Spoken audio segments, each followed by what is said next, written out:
भारत भूमि में दो शासक परिवार थे। पांडवों के पिता राजा पांडु और कौरवों के पिता राजा धृतराष्ट्र भाई थे। पांडु ने कुंती से और धृतराष्ट्र ने गांधारी से विवाह किया था। पांडवों में युधिष्ठिर, भीम, अर्जुन, नकुल और सहदेव थे, जबकि कौरवों का नेतृत्व उनके सबसे बड़े भाई दुर्योधन ने किया था।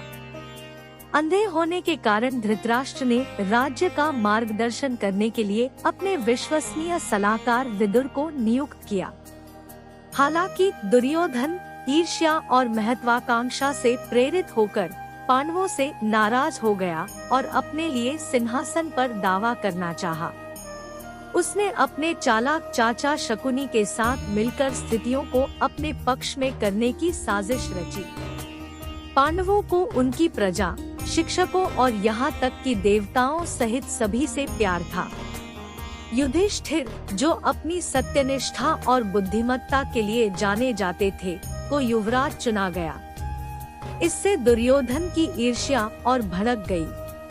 पांडवों को खत्म करने के प्रयास में दुर्योधन और शकुनी ने उनके मोम से बने महल को जलाने की साजिश रची, जिसे लाक्षागृह के नाम से जाना जाता है। हालांकि विदुर द्वारा चेतावनी दिए जाने पर पांडव भागने में सफल रहे। राजा पांडु शिकार के दौरान गलती से एक ऋषि की हत्या के अपराध को सहन करने में असमर्थ होकर जंगल में चले गए। पांडव और उनकी मां कुंती भी उनके साथ शामिल हो गए। पांडु की मृत्यु से पहले कुंती ने अपने पुत्रों को एक रहस्य बताया था। उसके पास एक दैवीय वरदान था जिसने उसे देवताओं का आह्वान करने और उनके बच्चे पैदा करने की अनुमति दी। इस रहस्योद्घाटन से कर्ण का जन्म हुआ, जिसने बाद में महाकाव्य में महत्वपूर्ण भूमिका निभाई। पांडु की मृत्यु के बाद धृतराष्ट्र राजधानी हस्तिनापुर के शासक बने। दुर्योधन की ईर्ष्या बढ़ती गई, जिससे पांडवों और कौरवों के बीच और अधिक संघर्ष हुआ।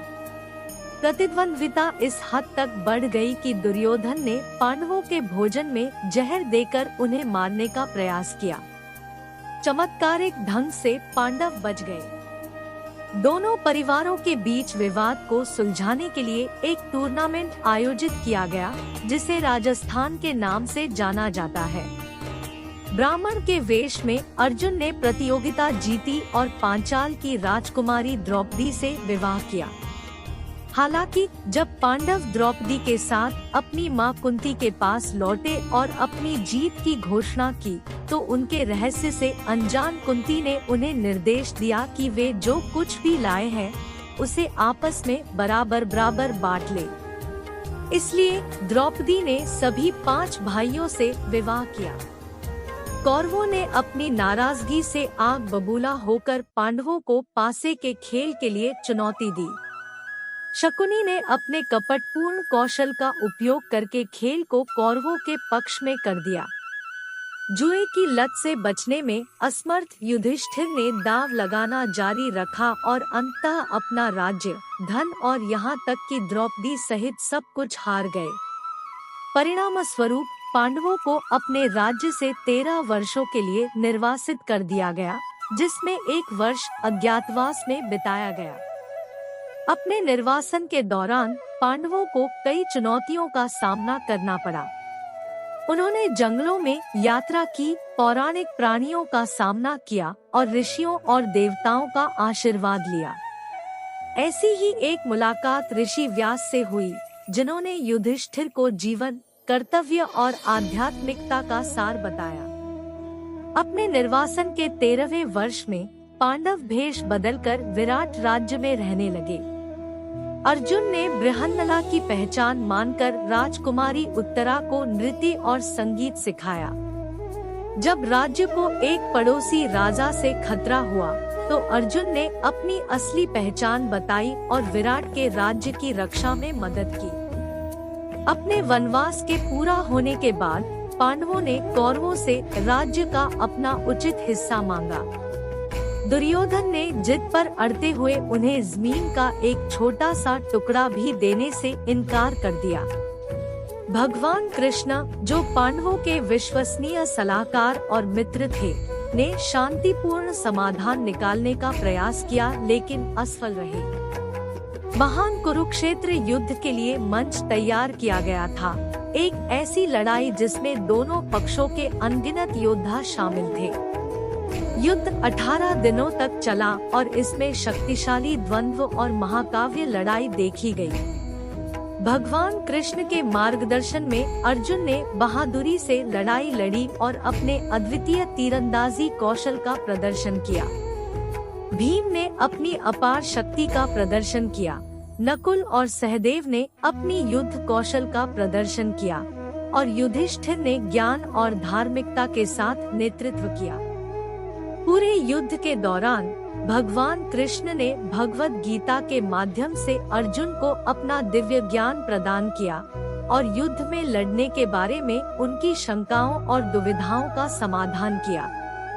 भगवत गीता में कर्तव्य, धार्मिकता और जीवन की प्रकृति के बारे में गहन शिक्षाएं शामिल हैं।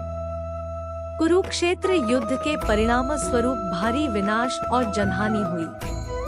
भीष्म, द्रोणाचार्य और कर्ण सहित कई उल्लेखनीय योद्धा मारे गए।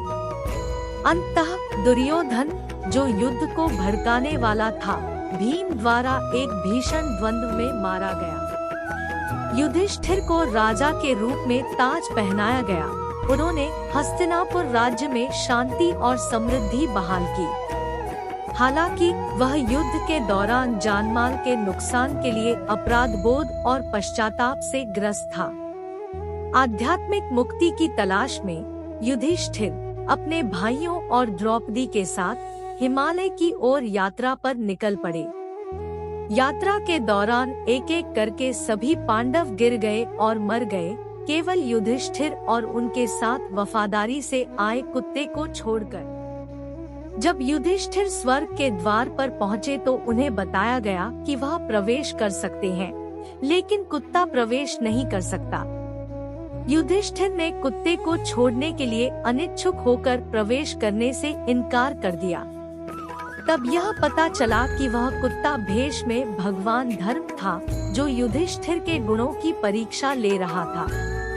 उनकी धार्मिकता से प्रसन्न होकर धर्म ने युधिष्ठिर और उनके भाइयों को स्वर्ग में प्रवेश करने की अनुमति दी। महाभारत अपने जटिल कथानक और विविध पात्रों के साथ मानव स्वभाव, नैतिकता और आध्यात्मिकता में गहन अंतर्दृष्टि प्रदान करता है। यह एक कालजयी महाकाव्य है जो न केवल एक महान युद्ध का वर्णन करता है, बल्कि धार्मिक जीवन और नैतिक निर्णय लेने के लिए एक मार्गदर्शक के रूप में भी कार्य करता है। इस प्रकार महाभारत की कहानी भारतीय पौराणिक कथाओं का एक अभिन्न अंग बनी हुई है, जो ज्ञान की गहराई, दार्शनिक शिक्षाओं और जीवन की जटिलताओं और धार्मिकता को बनाए रखने के महत्व के बारे में गहन शिक्षाओं के लिए संजोई और पूजनीय है।